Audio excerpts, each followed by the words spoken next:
Hi everyone! Welcome. This is Marla Mervis-Hartmann, and I am the creator of Love Your Body, Love Yourself, and the Pleasure Plan, which is my new program coming up. But we're here today to talk about, I'm going to go ahead and share this. I'm going to go ahead and share this on my regular page so we can get some people here. But what we're going to talk today about is what do we do when we're no longer friends with food? So what happens? So for those of you coming on, go ahead and just say hello, put your name in below, and we will get started. So what do we do when we're no longer friends with food?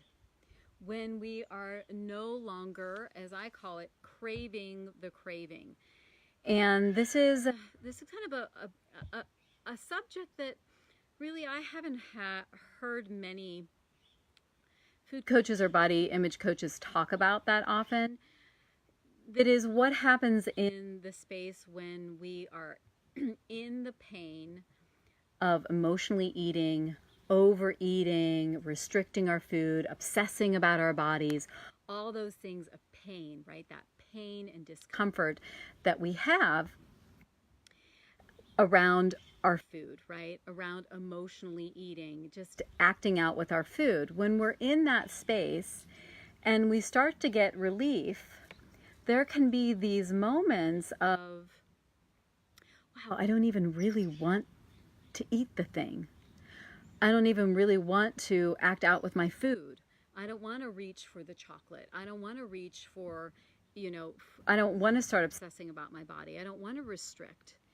And when we're in this place of not wanting to do that, and what I say is we kind of go into this vacuum of the unknown. And I've been in this experience many times, so I can talk about it from many different standpoints. And the experience has been like, okay, so I'm sitting in my discomfort, right? And I'm emotionally eating, and then all of a sudden I'm like, I've moved forward and I'm done with it. And then I have this experience where I'm like frustrated, or I'm upset, or I'm in overwhelm, and I actually don't want to reach for food. I'm like, I don't even want the thing.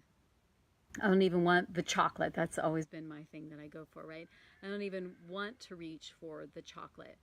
But it's something so ingrained in me. It's something that I've always done, that to not do it feels so uncomfortable. It feels like, well, what else do I do, right? So there's this vacuum of the unknown. What do I do when I don't want to choose the pain anymore, and I want to move into more pleasure? And this is something that a lot of my clients will talk about with me. It's like when they don't want to choose to act out or to binge or to eat, is that they may do it anyways. And they're like, I don't even want to. Why am I still binging? I don't even want to be restricting, but I'm still restricting. Like, why am I doing this? And I want them to slow down and just know that you wanting to not binge, you knowing that the food, the thing, is not serving you anymore, is part of the process. So oftentimes we don't jump from this place of emotionally eating and a lot of turmoil to a place of pure peace, right? There's layers of it. There's layers that we have to go through. This has been my experience, and my experience with those that I'm working with. There's the layers of like, wow, well, congratulations, you actually did not want to binge. You may still have done it, but you didn't want to, right? That is such great progress. So it's really celebrating those moments of like, I didn't want to, I still did, it wasn't quite as bad, but I'm just noticing even more, I'm picking up even more details and information that it's not working for me, right?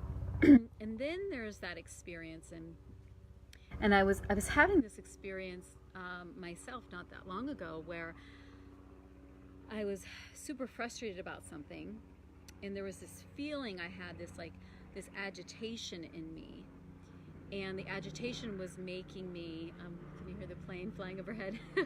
The agitation was actually making me want to reach for something. It was making me want to reach for a piece of chocolate or something. I was just like uncomfortable. And I'm like, but I don't even want it.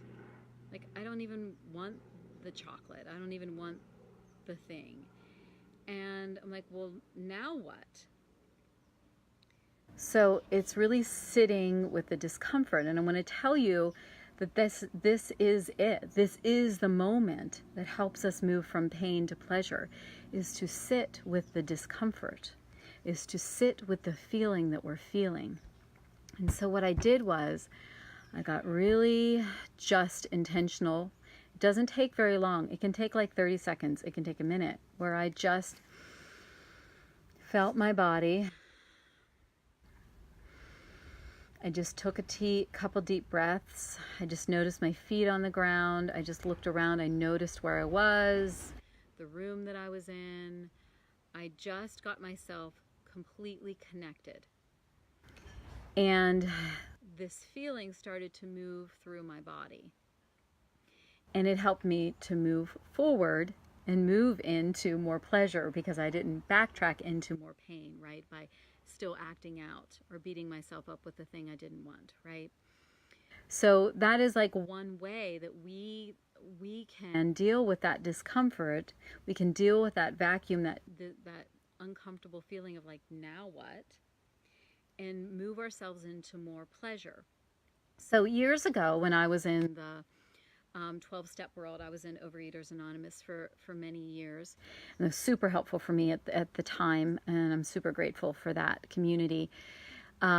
What they talk about there, and if you're familiar with 12-step, is they talk about that you can't just take the substance out. You can't just take the alcohol out or the food out. What happens is there's this vacuum and you have to fill it with good, right? You have to fill it with another behavior that actually feeds your soul, that's good for you. So that may look like community, that may look like reaching out for support, that may look like connection.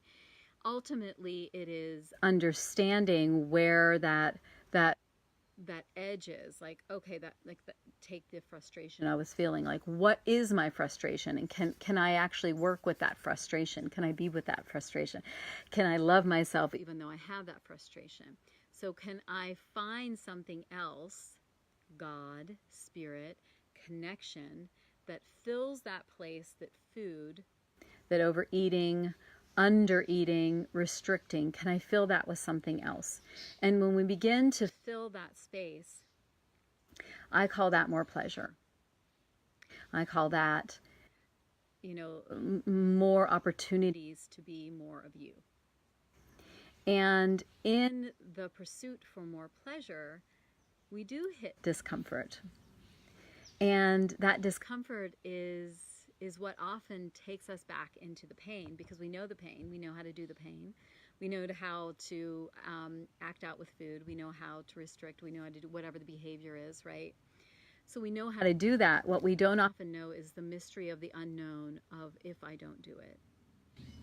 So when we crave the craving, and I can remember times where I was like, I actually miss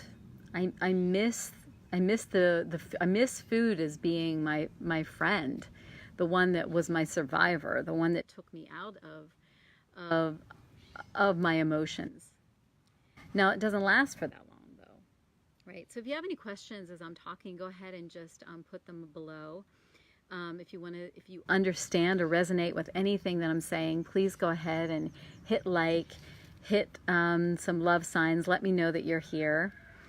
And if this is on replay, go ahead and do that as well, because I will come back, and I'm always looking at the questions. I'm always looking to support anyone who is in that place where you're leaning out of pain and wanting to move into more pleasure. And that's really what my pleasure plan, the program that I've created that starts in October, is all about. It is about creating a community.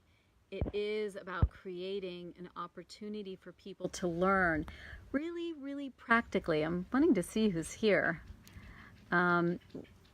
practically how to bring pleasure in. I'm just using the example right now around food in this very specific dynamic, but how do we bring pleasure into our relationship with food, in our relationship with our sensuality, with our sexuality? How do we bring pleasure into our relationship with our exercise, with self-care, with self-talk? And that's what I go on. That's what I go through, is working through the discomfort, finding community, having someone like myself who's been there before, been there, done that, still working on it all, to support you to move through where you are, through the pain, through the anxiety, through the behaviors you don't want to be doing, and into more pleasure. So if you want to learn more about it, I'm going to put the link in the comments. And I also would love to hear from you.